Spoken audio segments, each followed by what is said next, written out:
States. It's Mark from the United States. Good morning, good afternoon, good evening. Mark from the States. How are we doing today? I am doing fantastic. I hope you are as well. Thank you so much for coming. I appreciate all of you as always. You guys are truly amazing. I'm excited. Today I got permission to watch with all of you the Railway Museum, National Railway Museum. It's given me the blessing to learn from their videos, and hopefully some of you will get something out of it as well. If you haven't already, please go subscribe to their channel, like their videos, watch their videos, do all the things that you guys are amazing at doing. I'm sure there's some of you who already do, but if you don't, go over there.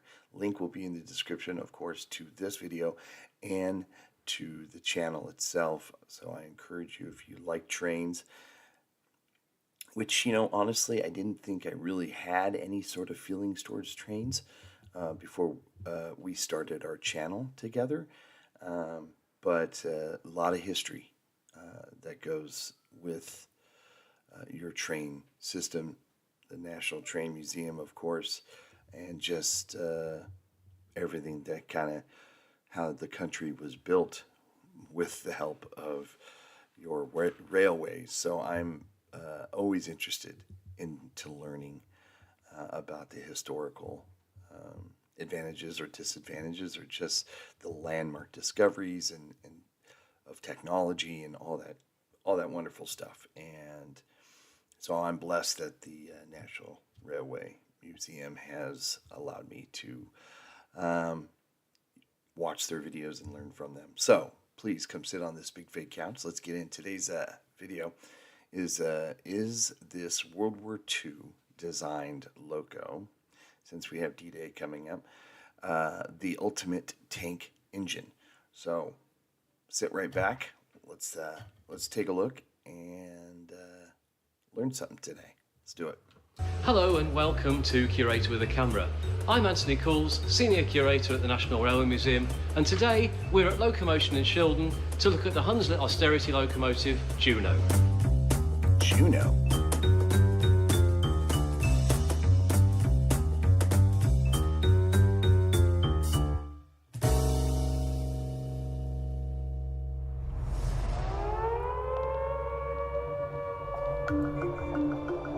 With the outbreak of World War II, the War Department, or the Ministry of Supply, had a requirement for steam locomotives to shunt their depots, their supply depots for ordnance, for tanks, for equipment and all sorts of things. And they chose the London Midland and Scottish Railway Ginty, the 3F tank locomotive.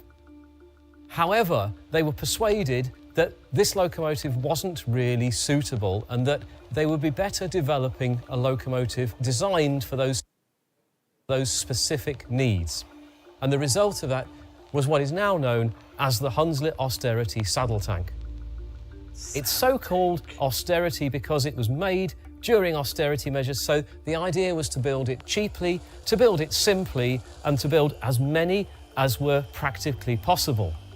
The first of them rolled off the production line at Hunslet in Leeds in 1943, and they had a design life of only 2 years.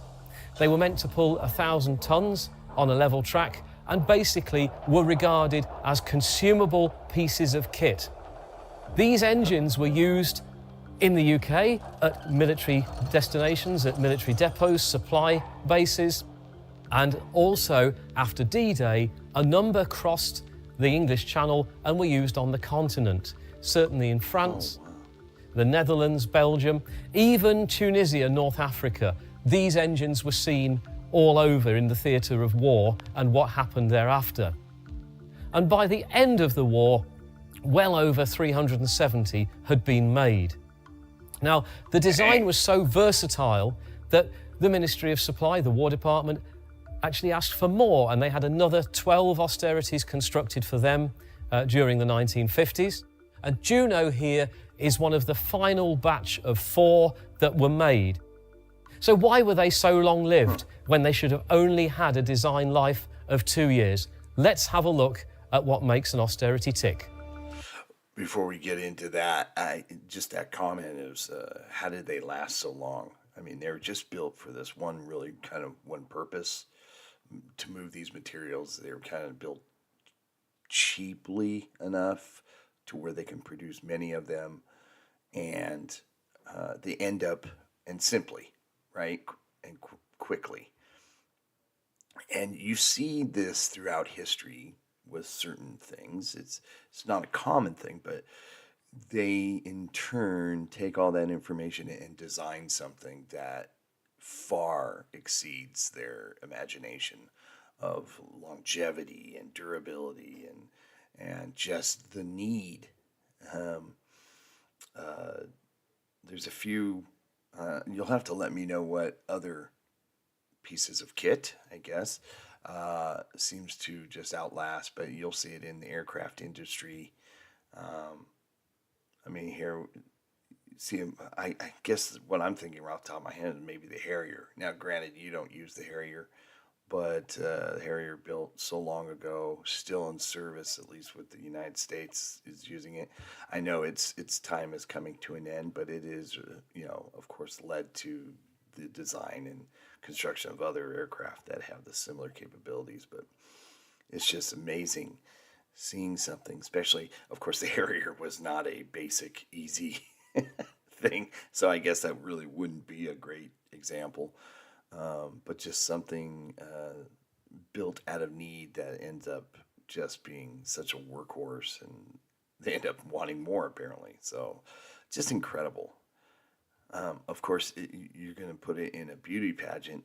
It has its own beauty, but it wasn't designed to be beautiful. It was designed to get the job done. And gosh, the fact that they shipped that thing all over the place is wild.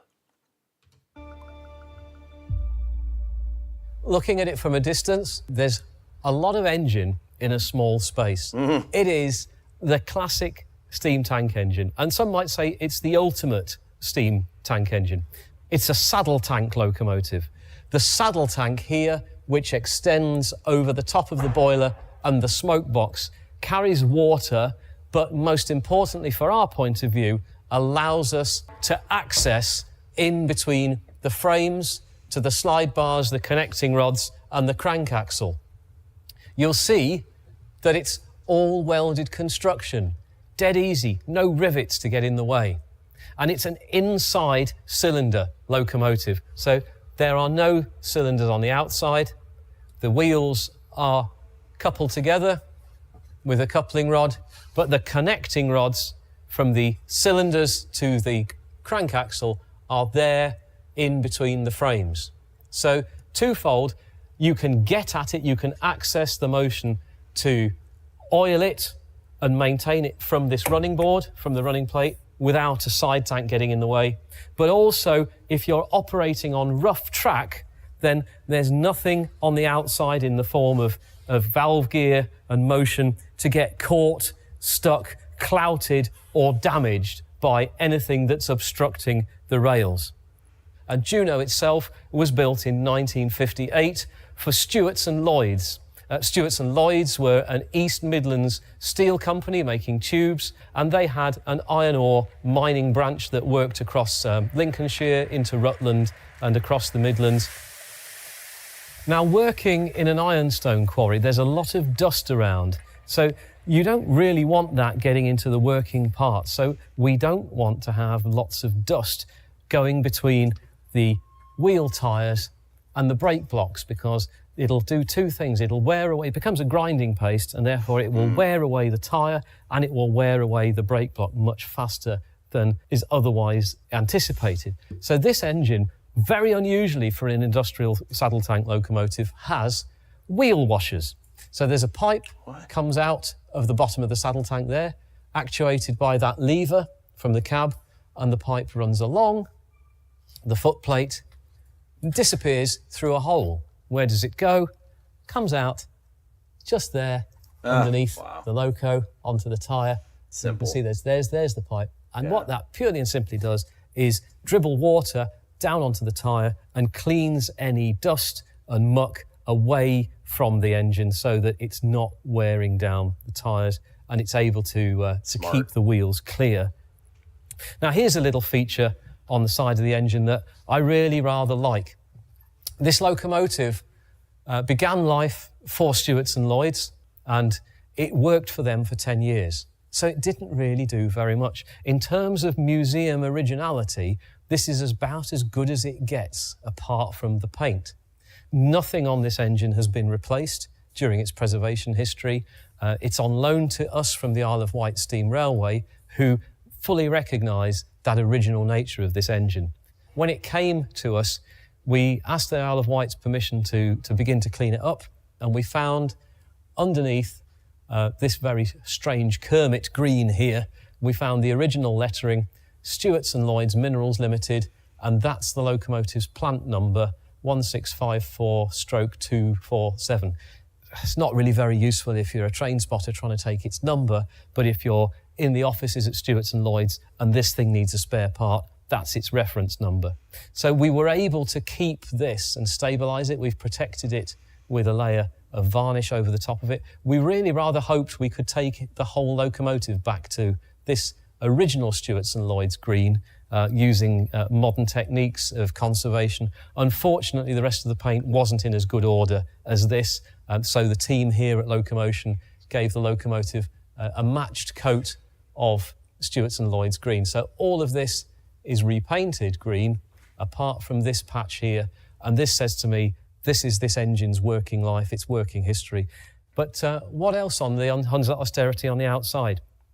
Well, in industry, it is a piece of kit. It's a tool, and you want your crews who are operating it to have the life as easy as possible. So you can see here that Stewarts and Lloyds actually put an extra rung on the bottom of the cab steps so that you weren't having to step up quite so far as you would with the standard design of the Hunslet Austerity, which only started here. So you only had 2 steps on the production engine originally. Stewarts and Lloyds added the 3rd rung, and you'll also see they've put anti-slip material to help the drivers as well, because if you've got your boot on a steel step, you might stand the risk of losing grip. Moving to the back of the engine, we've seen on a lot of our steam locomotives that they have works plates telling you about where they were made and who made them and when. And Juno is no exception. So here is its works plate on the bunker, on the coal bunker. Hunslet Engine Company Limited, number 3850 of 1958. Now 3850 doesn't mean that they made 3,850 of these engines in 1958. It's the sequence number, and that is the year that they were made. So let's go and have a look in the cab and see some more of those original Hunslet features.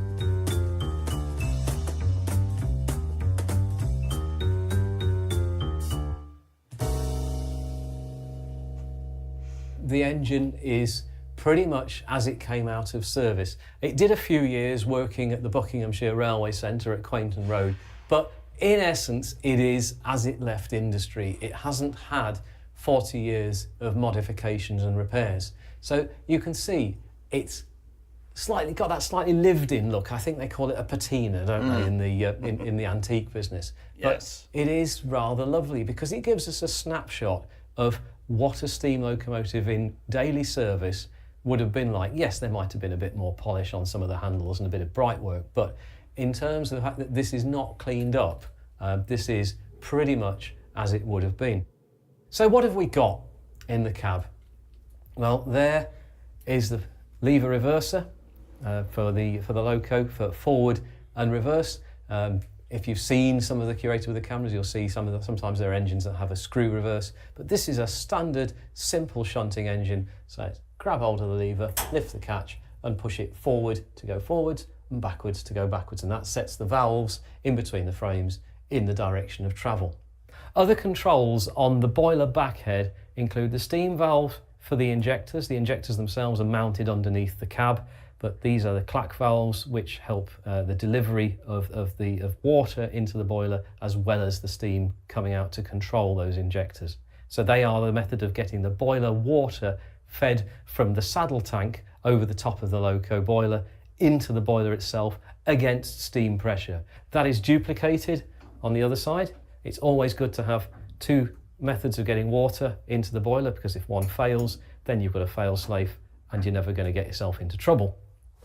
The most important feature on the back head is perhaps the water gauge glass itself, and on a working engine you would be able to see the level of water in that glass tube. And then on the floor, two dampers which allow air in through the bottom of the firebox, and again that's about aiding combustion, getting the fire to burn more efficiently and effectively, or also quietening the engine down by shutting the damper and calming the fire down. Sometimes people call those the steam switch if they're having a bit of a giggle, but very, very useful parts of the engine. Of course, one part that we haven't talked about, where is the whistle?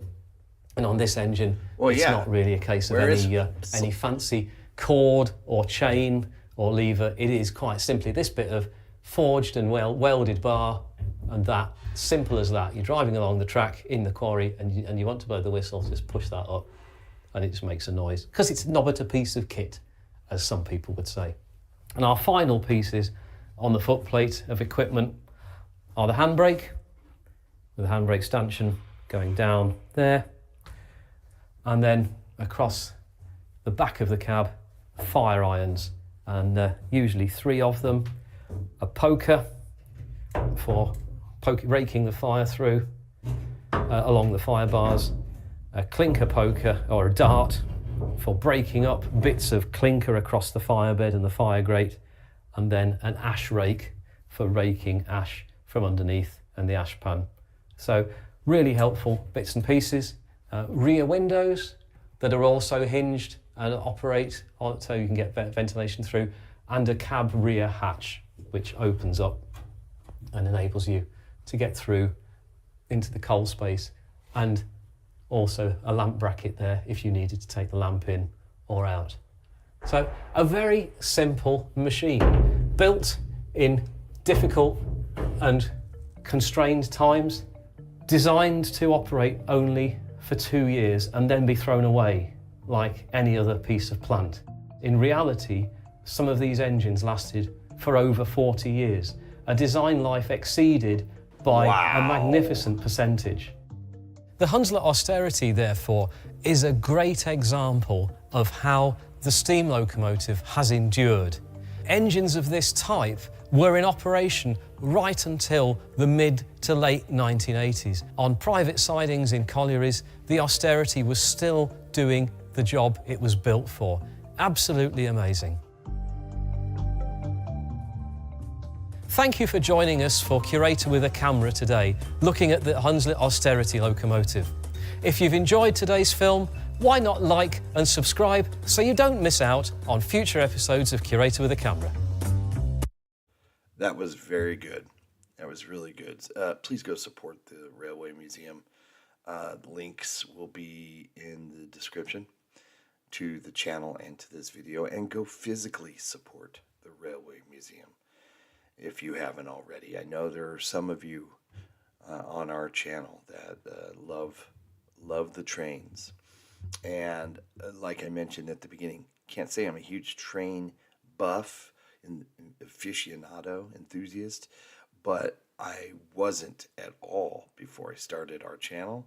But what I've seen over with several videos that we've been able to watch together and learn from, I'm becoming more, especially in your country, that the trains are part of the history, and they are here in the States too, but for a different reason.